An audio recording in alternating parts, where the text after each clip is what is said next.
जी हाँ, नमस्कार विद्यार्थियों, स्वागत है आपका ज्ञान सागर संस्थान के ऑनलाइन प्लेटफॉर्म पर। मैं सत्यार्थ सर आप सभी का स्वागत करता हूँ यूट्यूब क्लासेस में। एसएससी एमटीएस की जो प्रीवियस ईयर की सीरीज चलाई जा रही है, आज इसमें हम लोग 18वीं क्लास चालू वर्ष की थे और आज हम लोग फिर से प्रीवियस ईयर के क्वेश्चन को डिस्कस करेंगे, जिससे आपको एग्जाम के पैटर्न को समझने में सहायता मिलेगी और आपको ये समझने का आपका नए क्वेश्चन सीखने का भी मौका मिलेगा। चालू करते हैं बिना किसी देरी के। अगर आप चैनल पर नए हैं तो आपको वीडियो को चैनल को सब्सक्राइब कर लेना है, वीडियो को लाइक एंड शेयर कर लेना है। देखिए यहाँ पर आपका पहला क्वेश्चन है जो पूछा गया था आपका पेपर 18वां है आपका। तो यहाँ पर आपका पहला क्वेश्चन है कि भारतीय संविधान के अनुसार सरकार के आपसे पूछे जा रहे हैं कि कितने अंग हैं। ठीक है, तो भारतीय संविधान में आपके कितने अंग माने गए हैं। ठीक है, तो अगर भारतीय संविधान के साथ सरकार के अंगों की बात की जाए तो ये कितने माने गए आपके 3 अंग माने गए हैं। इनमें से आपकी कौन सी होती है आपकी विधायिका, ठीक है, विधायिका, कार्यपालिका और आपका कौन सा न्यायपालिका। ठीक है, तो यहाँ पर विधायिका, कार्यपालिका और न्यायपालिका 3 आपके क्या है आपके अंग माने गए हैं किसके, किसी भी आपके सरकार के। ठीक, अब यहाँ पर क्या होता है, विधायिका का काम विधि निर्माण, कार्यपालिका का काम उस विधि निर्माण को लागू करना या उसके आधार पर शासन पद्धति को चलाना, और यहाँ पे न्यायपालिका का कार्य क्या होगा, आपका न्याय करना। तो ये 3 आपके क्या माने गए, अंग माने गए हैं। चौथा स्तंभ भी एग्जाम में पूछा जाता है। अगर पूछें हमारी सरकार का चौथा स्तंभ, ये कहीं संवैधानिक रूप से उल्लिखित नहीं है, लेकिन चौथा स्तंभ किसको माना गया है, आपका प्रेस को माना गया है। आपका जो न्यूज़पेपर वगैरह होते हैं, आपके जो इलेक्ट्रॉनिक मीडिया होती है, इसको माना गया है। तो प्रेस का काम होता है कि आपका जनता की आवाज को उठाना, सरकार के समक्ष रखना और जो भी समस्याएं हैं इनसे अवगत कराना, सच्चाई को सामने लाना। तो इसलिए क्या होता है आपका प्रेस के रूप में हमारा आपका चौथा स्तंभ माना गया है। बाकी 3 स्तंभ विधायिका, कार्यपालिका और न्यायपालिका हो जाएंगे। तो संविधान के कितने अंग हो जाएंगे आपके, 3 हो जाएंगे। अगला क्वेश्चन देखिएगा, पृथ्वी का केंद्र का मुख्य भाग कोर मुख्य रूप से किससे निर्मित है। तो अगर हम बात करते हैं पृथ्वी को, तो पृथ्वी का जो आंतरिक भाग है, हम पृथ्वी को देखो, हम अगर देखते हैं तो ये सबसे ऊपर का जो पार्ट होता है पृथ्वी का, उसको हम लोग आपका क्रस्ट के नाम से जानते हैं। हिंदी में बोलते हैं इसको आपका भू परपटी। ठीक है, क्रस्ट ये आपकी सबसे ऊपरी परत होती है, भू परपटी। उसके बाद हमारी आपकी अंदर वाली जो परत होती है उसको हम लोग आपका मेंटल बोलते हैं, और जो सबसे आंतरिक परत होती है उसको हम लोग कोर या क्रोड के नाम से जानते हैं। तो जो आंतरिक वाला भाग है कोर, ये पृथ्वी की ये 3 संरचनाएं आपकी क्रस्टमेंटल कोर होती हैं। लेकिन अगर हम बात करें कि इनको रासायनिक आधार पर कैसे क्या बांटा गया है क्रस्टमेंटल कोर को, ठीक है, तो यहाँ पर आपकी जो पृथ्वी की सबसे बाहरी परत होती है वो किसकी बनी होती है आपकी, वो होती है सियाल कहलाती है। दूसरी परत हमारी आपकी किसकी बनी होती है आपकी, वो कहलाती है आपकी सीमा कहलाती है। और जो सबसे आंतरिक परत होती है उसको हम लोग बोलते हैं निफे बोलते हैं। तो यहाँ पर 3 परत हो जाती हैं, सियाल, सीमा और निफे। अब बहुत आसान है, इनको इनके नामों के आधार पर ही आपको क्लासिफाई किया गया है। यहाँ पे सियाल में मतलब क्या होगा आपका, ये परत जो सबसे ऊपरी परत है यानी क्रस्ट वाली, ये आपके सिलिका और एल्यूमिनियम के मिलने से बनी है। ठीक है, ये सिलिका और एल्यूमिनियम के मिलने से बनी है। नीचे परत जो आपकी कौन सी सीमा है, ये आपकी सिलिका और मैग्नीशियम के मिलने से बनी है, ये मैग्नीशियम के मिलने से बनी है। और ये सबसे लास्ट वाली परत जिसकी बात हो रही कोर की, ये किसके मिलने से बनती है, निफे। निफे का मीन्स क्या होगा, यहाँ पर आपका ये निकिल, ठीक है, ये निकिल और साथ में क्या हो जाएगा इसके फेरस हो जाएगा यानी लोहा। तो जो सबसे आंतरिक परत होती है किसके मिलने से बनती है, निकिल और फेरस के। यहाँ पर ये जो परतें हैं इनके प्रारंभिक शब्दों को मिलाकर ही आपका जो सरच आपके अंदर पाए जाने तत्व हैं उनके प्रारंभिक शब्दों को मिलाकर ही आपके शब्दों का निर्माण किया गया है। निकिल फेरस का आपका निफे है, सिलिका का और मैग्नीशियम का ये सीमा है, सिलिका और एल्युमिनियम का यहाँ पर आपका सियाल है। तो आप ऑप्शन देख के भी कर सकते हैं अगर आपको पता है। तो यहाँ पर आपसे पूछ रहा है कि कोर मुख्य रूप से किससे निर्मित है, तो अभी हमें पता चला किसके, आपका निकिल और फेरस से यानी निकिल और लोहा। हमारा आपका क्या हो जाएगा, बी ऑप्शन सही होगा, निकिल और लोहा। निकिल और लोहा के मिलने से क्या होता है, पृथ्वी की आंतरिक परत का यानी कोर का निर्माण होता है। अगला क्वेश्चन देखते हैं, फार्मूला 1 2013 इंडियन ग्रैंड प्रिक्स कहाँ आयोजित की गई थी। तो 2013 में भारत में पहली और अंतिम बार, ये भी जान लो, इंडियन ग्रैंड प्रिक्स आयोजित किया गया था। जैसे फार्मूला 1 रेस होती है जो आपकी कार रेसिंग की होती है और एक स्पेशल टाइप की कार रेसिंग होती है। इसका आयोजन कहाँ किया गया था, इसका आयोजन किया गया था बुद्ध अंतरराष्ट्रीय सर्किट में किया गया था। ये कहाँ पर पड़ता है, आपका नोएडा में पड़ता है। और ये आपकी पहली और अंतिम बार क्या हुआ था, ऐसे भारत में बड़े लेवल पे इंडियन ग्रैंड प्रिक्स का आयोजन किया गया था। बाकी विश्व में कई सारे आपके अदर कंट्रीज में होती है और ये एक बहुत फेमस स्पर्धा है पश्चिमी देशों में, जो मतलब जिसको पार्टिसिपेट करते हैं लोग या खेली जाती है, ठीक है, कार रेसिंग की। निकले से किस चौहान या चाहमान शासक ने 1191 में सुल्तान मोहम्मद गोरी को हराया था, ठीक है, मोहम्मद गोरी को हराया था। और अजय तृतीय, दुर्लभ तृतीय, विग्रह तृतीय और पृथ्वीराज तृतीय। तो यहाँ पर आपका अगर बात करते हैं किसके, हम आपके 1191 की, 1191 और 1192 दो ईयर आपको याद रख लेने हैं। 1191 में क्या होता है आपका, तराइन का प्रथम युद्ध होता है। 1191 में किसका है, तराइन का प्रथम युद्ध है। और यहाँ पर आपका ये वाला सेक्शन किसका है आपका, ये तराइन का द्वितीय युद्ध है। तो ये प्रथम और द्वितीय आपके दो युद्ध है तराइन के। अगर इन युद्धों की बात करते हैं तो जो तराइन का प्रथम युद्ध है इसमें मोहम्मद गोरी और पृथ्वीराज चौहान, ठीक है, पृथ्वीराज चौहान, इनकी उपाधि अगर बात करें, देखो ये आपके चौहान या चाहमान शासक थे और इनकी उपाधि की बात करते हैं तो इनकी उपाधि आपकी कौन सी थी, आपकी राय पिथौरा थी, ठीक है, ये आपके राय पिथौरा नाम से भी जाने जाते थे। और ये याद रखना है पृथ्वीराज चौहान कौन से थे, पृथ्वीराज तृतीय थे, ये भी चीज मैटर करती है। तो इस युद्ध में क्या हुआ था, गोरी की हार हुई थी, ये आपका हार गया था प्रथम युद्ध में। उसके बाद में तराइन का द्वितीय युद्ध होता है, ये आपका मोहम्मद गोरी और पृथ्वीराज चौहान के बीच में होता है, जिसमें माना जाता है किसकी हार होती है, पृथ्वीराज चौहान की हार होती है। तो 1191 और 1192 दो युद्ध बहुत इंपॉर्टेंट है, जाने जाते हैं किसके रूप में, तराइन के युद्ध के रूप में जाने जाते हैं। अगला क्वेश्चन देखते हैं, 2011 की जनगणना के अनुसार भारत में किस केंद्र शासित प्रदेश की जनसंख्या सबसे कम है। यहाँ पर आपके किस यूटी की बात हो रही है, सबसे पहले आपके यूनियन टेरिटरी की बात हो रही है और जनसंख्या क्या है, सबसे कम है। अगर आपसे किसी भी यूटी के सबसे कम जनसंख्या की बात करते हैं तो यहाँ पर देखो, यहाँ पर ऑप्शन में बहुत सारे दिए हैं, दिल्ली, चंडीगढ़, लक्षद्वीप। अगर सर्वाधिक की बात करते हैं, सर्वाधिक जनसंख्या वाला अगर, तो वो आपका कौन सा आपका होता है, दिल्ली। दिल्ली की जनसंख्या लगभग आपके 2.5 करोड़ के आसपास में और सर्वाधिक जनसंख्या वाला केंद्र शासित प्रदेश है। अगर हमसे पूछा जा रहा है सबसे कम जनसंख्या वाला, तो यहाँ पर लक्षद्वीप, ये आपका जो भारत में सबसे कम जनसंख्या वाला यूटी है, ठीक है, केंद्र शासित प्रदेश सबसे कम वाला लक्षद्वीप है। अगर लक्षद्वीप की हम लोग बात करते हैं, ठीक है, तो यहाँ पर लक्षद्वीप सबसे कम जनसंख्या वाला और इसमें लगभग आपके 64,000 के करीबी क्या है, आबादी है, बहुत कम है। और लक्षद्वीप आपका 36 द्वीपों से बनी हुई आपकी एक केंद्र शासित प्रदेश की संरचना। और इन 36 द्वीपों की अगर बात करते हैं, ये सारे के सारे कैसे द्वीप होते हैं, प्रवाल द्वीप, यानी इनको हम लोग आपका कोरल आइलैंड के नाम से जानते हैं, ये मूंगा चट्टानों से बनते हैं। और इन प्रवाल द्वीपों को किसके नाम से जाना जाता है, आपका एटोल के नाम से जाना जाता है, एटोल या एटॉल बोलते हैं इनको, ठीक है। तो ये आपका लक्षद्वीप एटोल से बनने वाली संरचना है, जो आपका भारत में सबसे कम जनसंख्या वाला आपका केंद्र शासित प्रदेश है। इसमें कितने देश है, द्वीप है आपके, टोटल आपके 36 है और आबादी लगभग कितनी है, 64,000। सबसे ज्यादा वाला कौन सा आपका, दिल्ली है।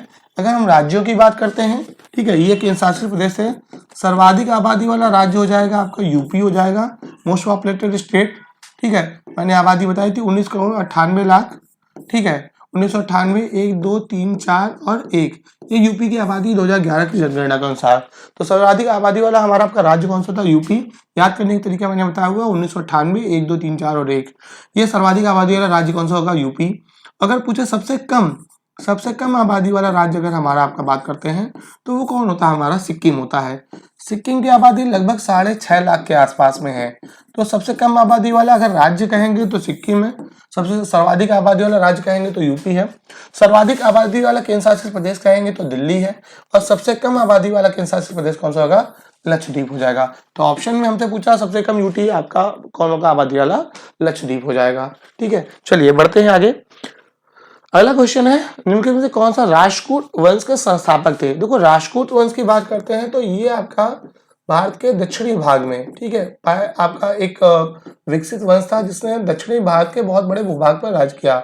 मेनली इनका जो आपका एम्पायर था महाराष्ट्र और कर्नाटक के रीजन में हमारा फैला हुआ था पश्चिमी तट पर, और इसमें पश्चिमी तट और आपके मध्य जो भारत के क्षेत्र में आपका दक्षिण मध्य भारत के क्षेत्र में वहां पर।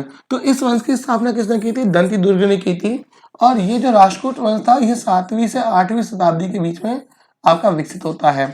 राष्ट्रकूट वंश की बात करते हैं तो ऐसे में यहाँ पर इनकी एक बहुत फेमस संरचना है इस संरचना का नाम है आपका महाराष्ट्र में आपका जो अजंता एलोरा, वहां पर आपका एलोरा का कैलाश मंदिर, ठीक है, कौन सा, एलोरा का कैलाश मंदिर राष्ट्रकूट वंश के शासकों द्वारा बनवाया गया था। मोस्ट इंपॉर्टेंट क्वेश्चन है, ना जाने कितने पेपर और कितने सेट में आपको मिला होगा, आपने पढ़ा होगा। तो एलोरा का कैलाश मंदिर किसके द्वारा बनता है, राष्ट्रकूट वंश के द्वारा बनता है। और ये आपका अपने आप एक मार्बलस स्ट्रक्चर है जो रॉकेट फॉर्मेशन में पहाड़ को काटकर ऊपर से नीचे की ओर बनाया गया है।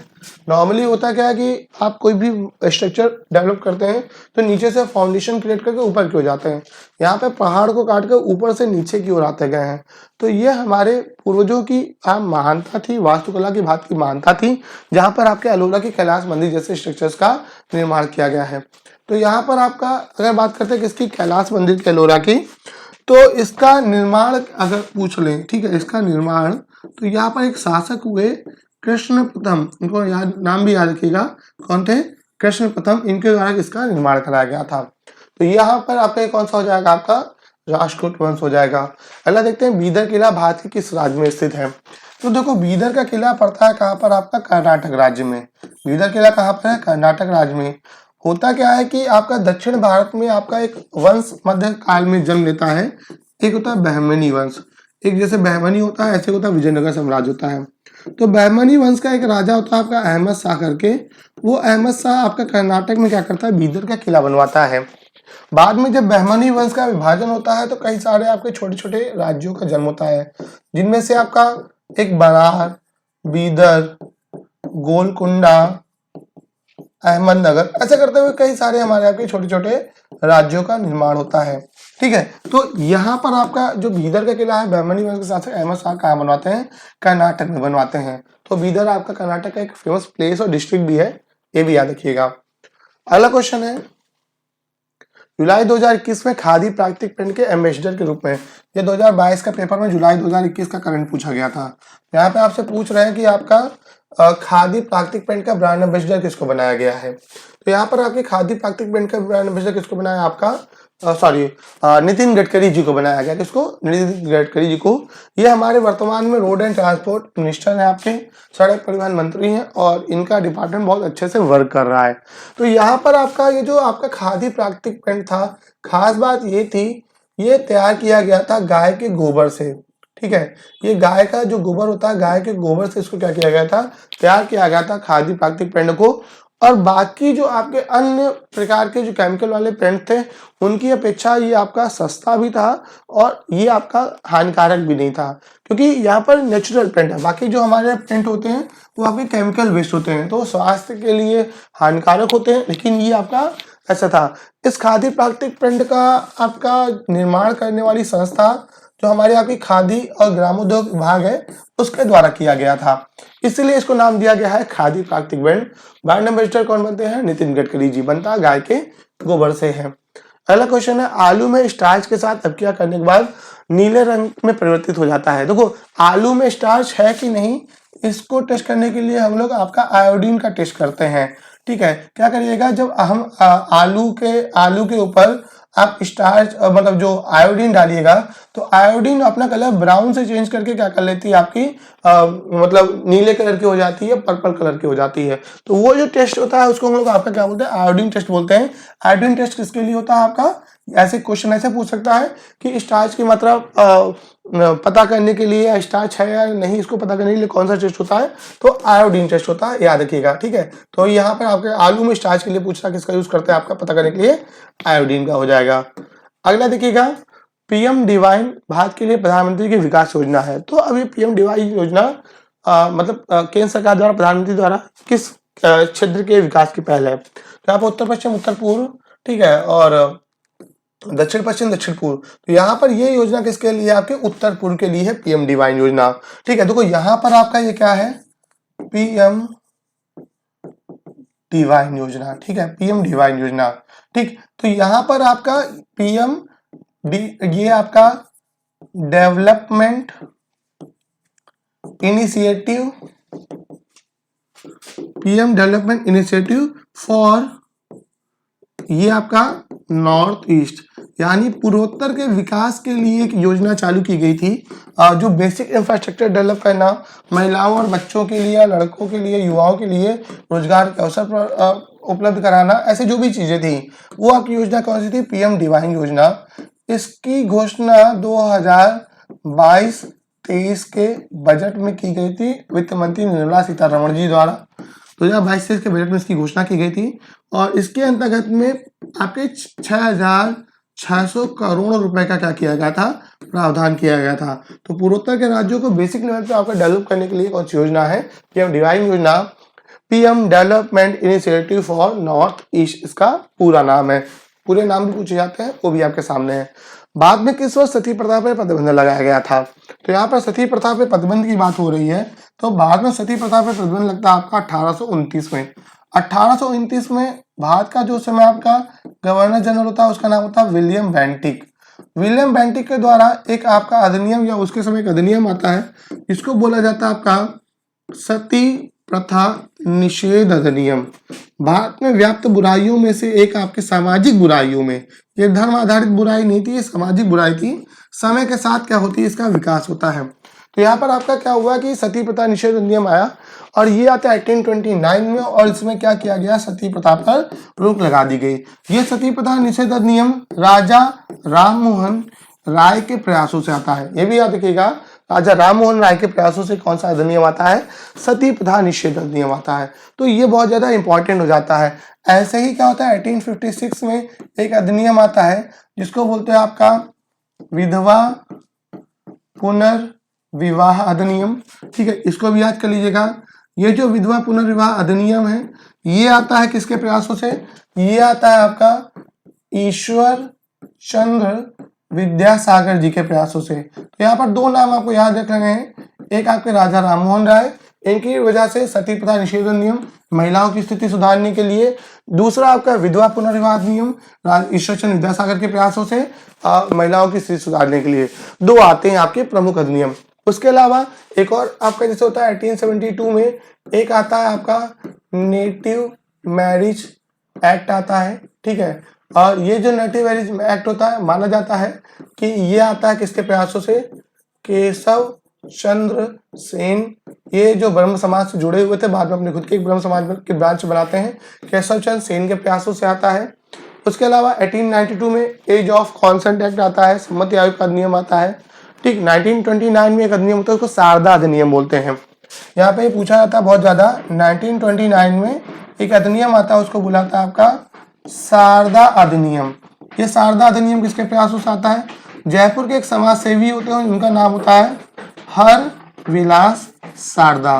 तो उन हरविलास शारदा के प्रयासों से आता है, इसलिए इसको आपका ऐसा बोला जाता है। ठीक है, तो कई सारे अधिनियम हैं जो आपके समय समय पर आए हैं महिलाओं और बच्चों या बाकी सारी चीजों के लिए।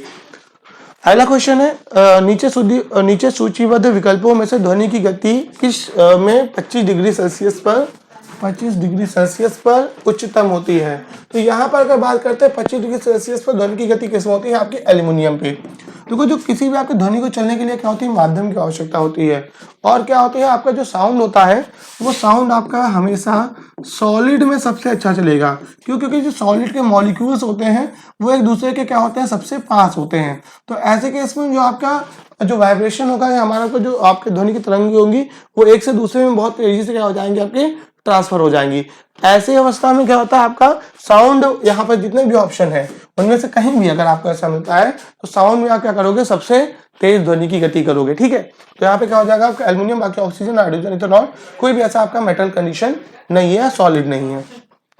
अगला बास्केटबॉल में एक फ्री थ्रो के कितने अंक होते हैं? बास्केटबॉल का खेल आप सभी ने खेला होगा या आप लोग जानते होंगे।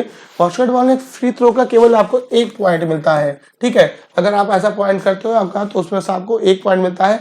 बाकी फिर होता है कि अगर आप हाफ लाइन से आप सीधे पॉइंट करते हो तो आपको 1 पॉइंट का 3 स्कोरिंग मिलती है। तो आपके अलग अलग पैटर्न होते हैं। यहाँ पर आपसे फ्री थ्रो का पूछ रहा है तो यहाँ पर कितना आपको 1 नंबर मिलता है।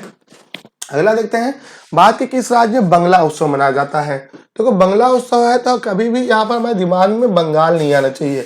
बंगला उत्सव कहाँ मनाया जाता है? ये मनाया जाता है आपका मेघालय में मनाया जाता है। ये कहाँ मनाइएगा? मेघालय में। इसे 100 ड्रम फेस्टिवल के नाम से भी जाना जाता है। ये मोस्ट इंपॉर्टेंट है, इसको 100 ड्रम फेस्टिवल के नाम से ना जाने कितने पेपरों में पूछा गया है। कौन सा आपका 100 ड्रम फेस्टिवल है आपका कौन सा? ये आपका बंगला उत्सव। अच्छा, ये जो बंगला उत्सव है मेघालय में मनाया जाता है, और मेघालय में हमारी आपकी यहाँ पे 3 पहाड़ियां हम लोगों ने पढ़ी हैं, गारो, खासी और कौन सी आपकी जयंतियां। तो ऐसे में ये जो बंगला उत्सव होगा, अब इन्हीं में से हमारा देखो बहुत सारे उत्सव हम लोगों ने पढ़े हुए हैं, वो मेनली इन्हीं रीजन्स के आसपास के क्षेत्र में रहते हैं। तो यहाँ पर गारो खासी जयंतियां जो पहाड़ियां हैं, इन्हीं गारो खासी जयंतियां पहाड़ियों में ही रहने वाली जो आपकी गारो जनजाति है, वो क्या मनाती है आपकी? ये आपका 100 ड्रम फेस्टिवल मनाती है। इसी को आप जानते हो किसके नाम से? बंगला उत्सव के नाम से जानते हो। अब यहाँ पर जो बंगला उत्सव है, ठीक है, ये आपका एक मतलब रिवर होती है, मिसी सालजोंग रिवर, ठीक है, ये आपकी मिसी सालजोंग रिवर है, ठीक है, और इसी को द ग्रेट रिवर ऐसे बोलते हैं। तो इसके आपकी मतलब इसके सम्मान में इस उत्सव का आयोजन किया जाता है, जिसे आप 100 ड्रम फेस्टिवल के नाम से जानते हो। अगला क्वेश्चन देखते हैं, भारतीय जनगणना आमतौर पर हर कितने वर्ष में की जाती है? सबको पता है भारतीय जनगणना हर आम 10 वर्ष पे की जाती है। हमारे यहाँ पे क्या हुआ था कि जो सबसे पहले मयो के समय हमारे यहाँ पे भारत में पहली जनगणना होती है, जिसके बाद में आपकी जो नियमित जनगणना होती है, ये नियमित जनगणना 1881 में चालू होती है। किसके समय पर? आपका रिपन के समय पर होती है। और अभी रिसेंटली हमारी लास्ट वाली जो जनगणना हुई थी 2011 में हुई थी। 2011 में भारत की 15वीं जनगणना हुई थी, जिसमें भारत की आबादी लगभग 1 अरब 21 करोड़ के करीब थी, ठीक है। तो 1 अरब 21 करोड़ की आबादी थी, और उस समय हमारे जनगणना आयुक्त, उनका नाम था सी चंद्रमौली। इन्होंने आपकी जनगणना के आंकड़े जारी किए गए थे। इनकी नीति की गई थी किसके लिए? आपकी जनगणना संबंधी सारे कार्यों के लिए। तो यहाँ पे जनगणना कितने वर्ष में की जाती है? आपके 10 वर्ष में की जाती है। अरे देखिएगा, जैसा कि वित्तीय वर्ष 2022 के लिए केंद्रीय बजट में घोषित गया है, कॉर्पोरेट कर को 12% से घटा के कितना कर दिया गया है? तो लास्ट ईयर करंट का क्वेश्चन था बजट से आपका कि आपके कॉर्पोरेट कर को कितना कर दिया गया, तो आपको 12% से घटा के कितना कर दिया गया? 7% कर दिया गया है। तो बजट से क्वेश्चंस आ रहे हैं, कई सारे आ रहे हैं, इनको भी पढ़ के जाइएगा। इस बार 2023 वाला बजट आपको पढ़ के जाना है, इससे क्वेश्चन आने की पॉसिबिलिटी बन जाएगी। उपन्यास द व्हाइट टाइगर वैश्वीकरण दुनिया में भारत के वर्ग संघर्ष का गहरा विनोदी परिप्रेक्ष्य प्रदान करता है, और इसे लिखता कौन है? ये लिखते हैं आपके अरविंद अडिगा। अरविंद अडिगा को वर्ष 2008 में उनके उपन्यास व्हाइट टाइगर के लिए कौन सा मिला था? आपका बुकर पुरस्कार मिला था। यहाँ पे याद करिएगा, ये बुकर पुरस्कार आपकी ब्रिटेन की संस्था है, बुकर उसके द्वारा दिया जाता है आपका। और ये बुकर पुरस्कार 2 कैटेगरी में होते हैं। एक होता है आपका बुकर पुरस्कार जो सीधे सीधे से केवल आपका अंग्रेजी भाषा में लिखा आता है। तो अंग्रेजी भाषा में लिखे उपन्यास के लिए दिया जाता है कौन सा पुरस्कार? बुकर पुरस्कार। और अभी एक पुरस्कार इसी के साथ में एक और दिया जाता है, जिसे बोलते हैं कौन सा? आपका बुकर इंटरनेशनल। कौन सा? बुकर इंटरनेशनल, ठीक। ये जो बुकर इंटरनेशनल पुरस्कार होता है, ये दिया जाता है किसी भी आपके विदेशी भाषा में लिखे गए ग्रंथ को, ठीक है। किसी भी विदेशी भाषा में लिखी गई आपकी रचना को दिया जाएगा, लेकिन उसका क्या हुआ हो? आपका अंग्रेजी में अनुवाद हुआ हो। इस साल हमारे लिए बुकर पुरस्कार बहुत ज्यादा इंपॉर्टेंट हो जाता है। क्यों हो जाता है? क्योंकि इस साल हमारा आपका लास्ट ईयर मतलब जो 2022 में बुकर इंटरनेशनल मिला था, ये मिला था किसको? गीतांजलि श्री को मिला था, ठीक है। ये आपकी एक लेखिका है, कौन?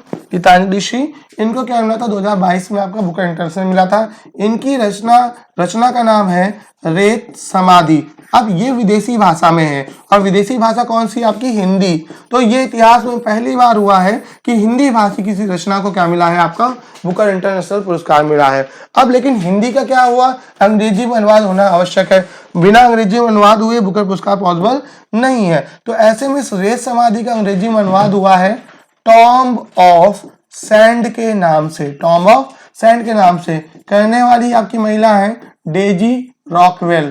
तो डेजी रॉकवेल के साथ में संयुक्त रूप से गीतांजलि श्री को इस साल 2023 का क्या दिया गया है? बुकर पुरस्कार दिया गया है, ठीक है। विक्रम सेठ को भी हमारा क्या मिल चुका है? आपका बुकर पुरस्कार मिल चुका है। इनकी रचना है ए सुटेबल बॉय, इसको भी याद रखिएगा, ए सुटेबल बॉय किसकी रचना है, विक्रम सेठ की रचना है। और ये वही विक्रम सेठ है इनकी माता जी का नाम क्या है आपका, लीला सेठ है। और ये भारत में किसी भी हाई कोर्ट की चीफ जज बनने वाली पहली महिला कौन है, आपकी लीला सेठ है। तो इनको याद रखिएगा, विक्रम सेठ की माता जी कौन है, लीला सेठ है। अगर ऐसे बात करते हैं किसी भी हाई कोर्ट में नियुक्त होने वाली पहली महिला जज, तो वो आपकी केरला हाई कोर्ट में थी। इनका नाम पूछा था बहुत ज्यादा, अन्ना चांडी जॉर्ज, ठीक है, ये अन्ना चांडी जॉर्ज ये थी। और आपके सुप्रीम कोर्ट में जाने वाली अगर पहली महिला पूछेंगे तो सुप्रीम कोर्ट में जाने वाली पहली महिला है आपकी फातिमा बीबी, ठीक है। अभी तक इतने साल के इतिहास में सुप्रीम कोर्ट के कोई भी आपकी महिला चीफ जस्टिस नहीं बन पाई है। तो यहाँ पर ऐसे बहुत सारे क्वेश्चन है, बढ़ते हैं आगे।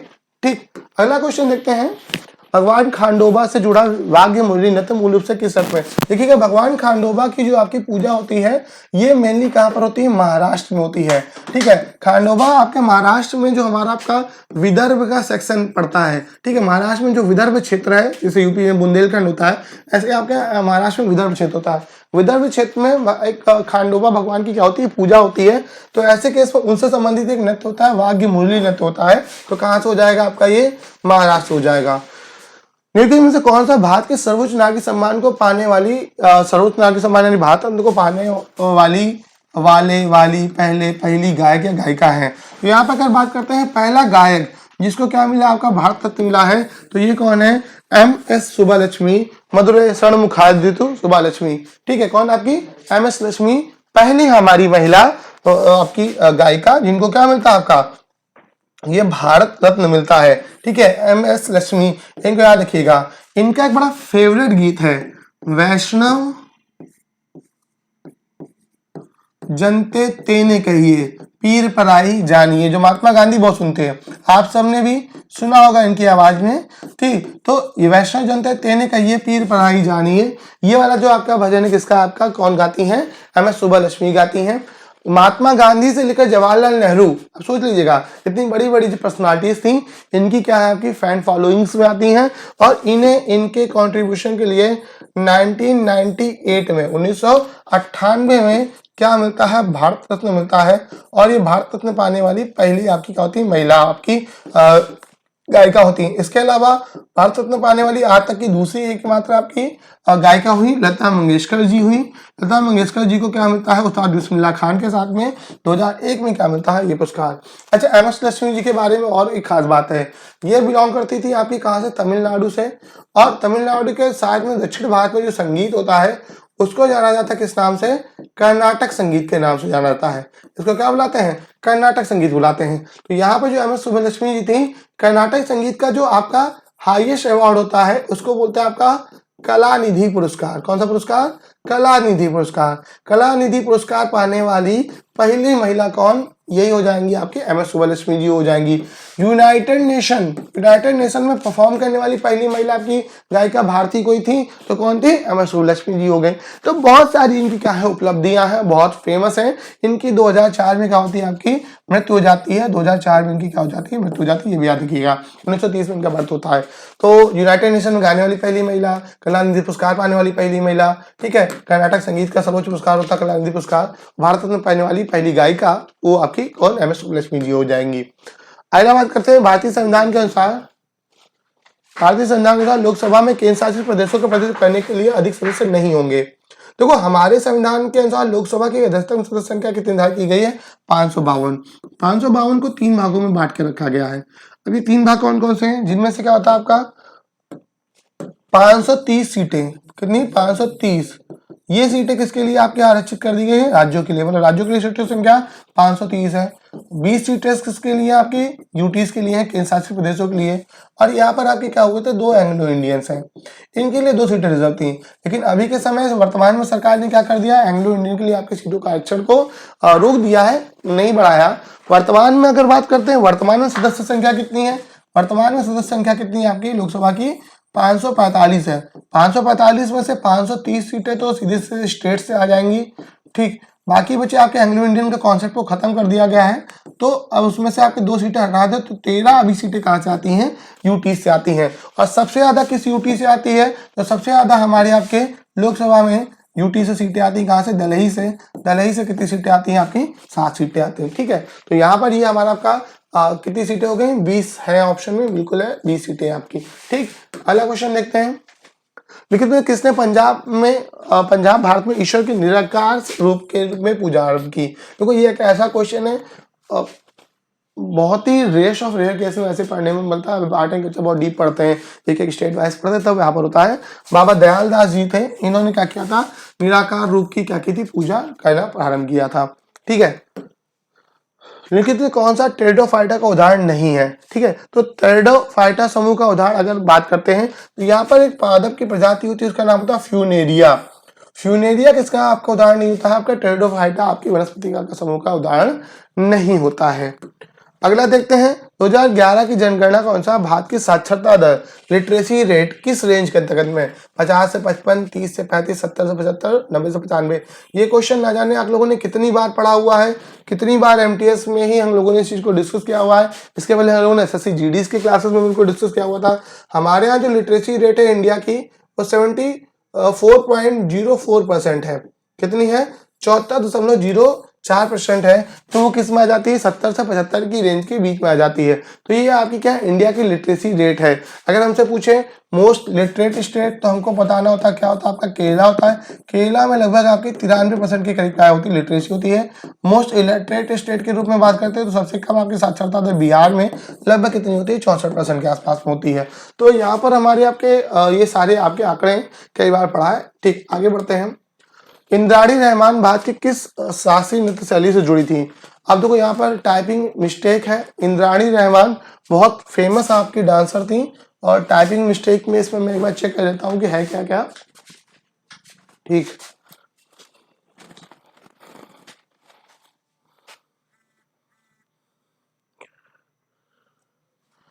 हाँ ठीक है, देखो यहाँ पर बता देता हूँ आपको, यहाँ पर आपके कई सारे नृत्यों से जुड़ी थी। तो ऑप्शन में यहाँ पर आपका भारत नाट्यम और कौन सा दिया हुआ आपका, ओडिसी। तो ये आपके भारतनाट्यम और ओडिसी दोनों से आपकी जुड़ी हुई कौन है, आपकी इंद्राणी रहमान जी।